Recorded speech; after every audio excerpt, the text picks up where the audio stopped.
sida wada ogsoontihiin waxaa dhacday taariikhdu markay ahayd bishii 8-9 2019 ama taariikhdeenna bishii 13 waxaa jirtay kulan ballaaran oo ay beelaha jareerweyne yeesheen oo jigjiga lagu qabtay kulankaas oo ay ku doorteen suldaanka guud ee beelaha jareer ee degan dowladda deegaanka Soomaalida waxaa kale oo iyadana jirta beel marka la leeyahay beelaha la jareer hal beel kaliya maaha waa beelo kala duwan waxayna leeyihiin ugaasyo iyo suldaano odayaal dhaqameed iyo nabadoono beel kasta u gaara markaan sii guda galo mudanayaal iyo marwooyin kulankan oo ujeedadiisu tahay wala tashiga beelaha jareereed iyo in macnaha beeluhu ay taageersan yihiin isbeddelka cusub ee ka hana qaaday dowladda deegaanka Soomaalida marka ugu horeyso anigoo ku hadlaya dhammaan beelaha jareerweyne ee degan gobolka Shabeelle Afdheer Liibaan ama 7 degmo ay ka degan yihiin deegaankeena degmooyinkaas oo kala ah Iimey Galbeed Iimey Bari Abaqorow Qalaafe Mustahiil Feerfeer iyo Dolobay dhammaan anoo ku hadlayo magacyadoodii iyo shacabkaasi meelahaas degan waxaan idinku salaamaynaa haddaad tihiin dowladdeena sharafta iyo qiimaha leh garaadada ugaasada suldaanada culamaa udiinka dhalinyarada haweenka iyo dhammaan qeybaha bulshada ka kooban yihiin waxaan idinku salaamaynaa maraba assalaamu calaykum waraxmatullaahi wabarakaatu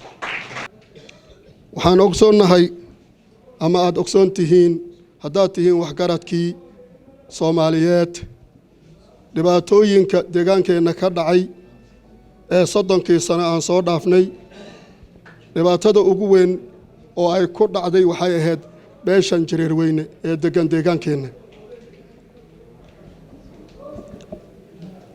dhibaatadaasi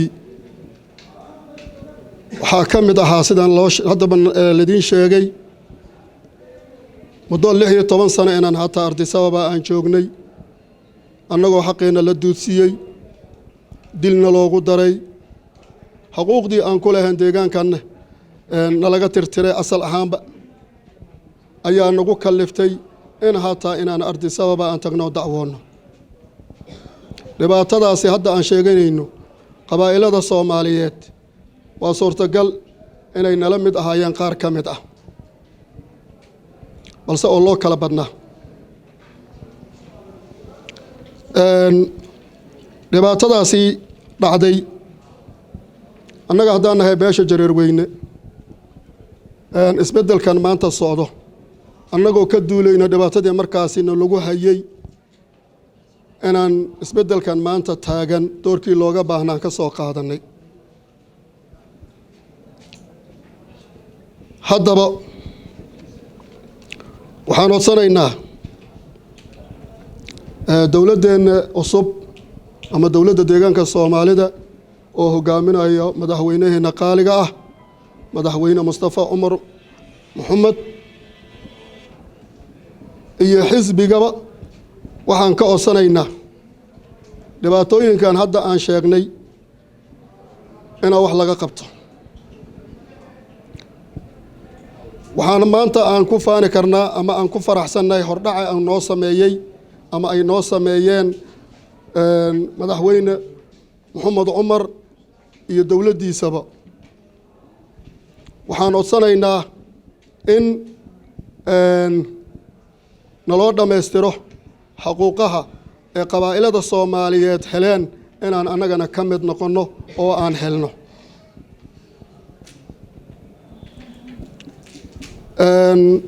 taas waxa weeye waa codsigii guud ahaan qoraalkii hadda naloo akhrinayay ayuu hadalkeena uu ku dhan yahay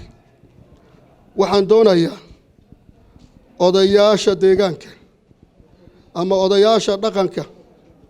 ee deegaankeenna waxaan ka codsanaynaa horey waxaa u jirtay beeshan belweyntan in laga soo qaadi jiray beelaha Soomaaliyeed ama jabsinada Soomaaliyeed jabsin ka mid ah annaga jabsin ma nihina waxaan nahay beelaha Soomaaliyeed beel ka mid ah degan deegaankeena xaqna waxaan u leenahay in ay noo tixgeliyaan beelaha Soomaaliyeed siday u tixgelinayaan oo ay aaga qayb gelinayaan ugaasadoodii garaadadoodii suldaanadoodii annagana inay sidaas noo tixgeliyaan oo ay nooga qayb geliyaan ugaasadeenna iyo suldaanadeenna sida beelaha Soomaaliyeed loo qiimeeyo in annagana loo qiimeynaa codsanaynaa waxaan mar labaad ku celinayaa ugaasada garaadada suldaanada waxgaradka Soomaaliyeed oo aan ka codsanaynaa sida beelaha Soomaaliyeed ugaasadoodii loo qiimeeyay inaan loo qiimeeyo oo aanan hal qabiil aan jibsin hooseeyana laga soo qaadin waxaan nahay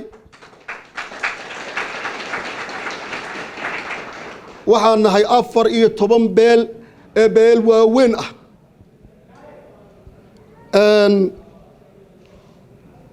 ina sidaas inoo tixgeliyaan ayaan odayaasha dhaqanka ayaan ka codsanaynaa insha Allah waxaan dib ugu noqonayaa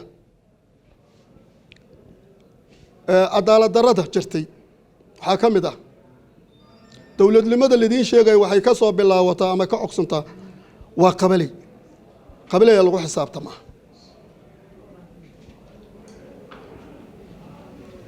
qabaleyaasha annaga hadda qabalay noo ah waxaa ku xeereeran halkaas qabalay kun oo hoos timaado oo shig la yiraahdo kun qabalay ala halka qabalayna tan ugu yar waa waxay ka kooban tahay kun qos meeshii ay ku nool yihiin xaq waxay u leeyihiin inay gobol noqdaba degmo iska dhaafay ayaa shig laga dhigay halkaasi waxaa ka muuqata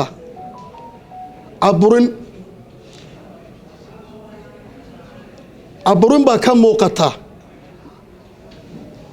dowladdeena ee maanta aan taageersannahay oo hoo iyo xiilaba aan la garab taagannahay waxaan ka codsanaynaa qabaleyaasha haddii kow wax noo qabanaysan qabaleyaasha nooga soo bilaawa indhihiina ku soo arka madaxweyne indhahaada ku soo arag adoon dad kalaata noo dirin ka bacdi adaa ku qanci doontaa cadaaladana waafaja marka waxaan hoosta ka xariiqaynaa oo aan ka codsanaynaa dowladdeena madaxweynaheena qaaligaana hogaaminaya mudane Mustafa kow dulmiga ugu weyn oo naga haasto waxay tahay qabaleyaashaana lagu cariiriyey markaad aragtidna qabaleyaasha kala Soomaaliyeed bal iska dhaafay qabaleeye degma hataa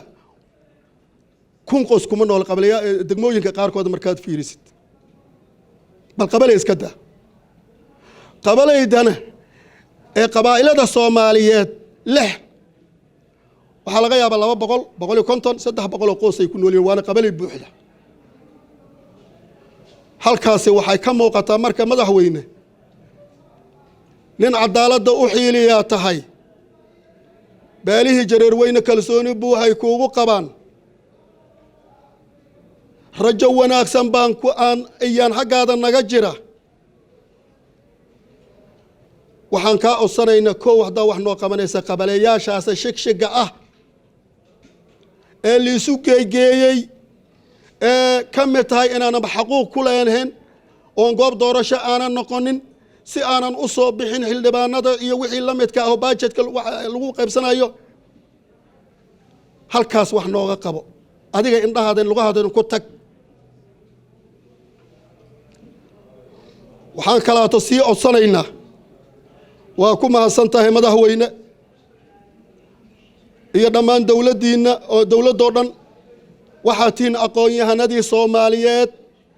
maskaxdii Soomaaliyeed oo saafiga ahaa ama fiyoowa ayaa halkaas iskugu tago dhammaantiina noqdeen wasiiro waxaan idinka codsanaynaa khayr ilaahay idin siiyo hal wasiir waana siiseen intaasba ma haysaneen markii hore laakiin waa bilaaw oo maxad celinteeda leh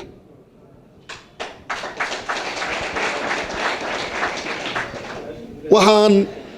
inaan maaragtay wasiir noogu dartid ku xigeenana siisid maareeyahay agaasimaad heer kilil iyo heer gobolba aad maaragtay ka mid noqonno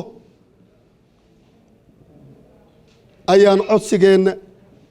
sii kordhinayno oo mar labaad iyo mar saddexaad kaa codsanayna mudana madaxweyne shacabkii ku jeclaanahay hoo iyo xiilaba ku garab taagan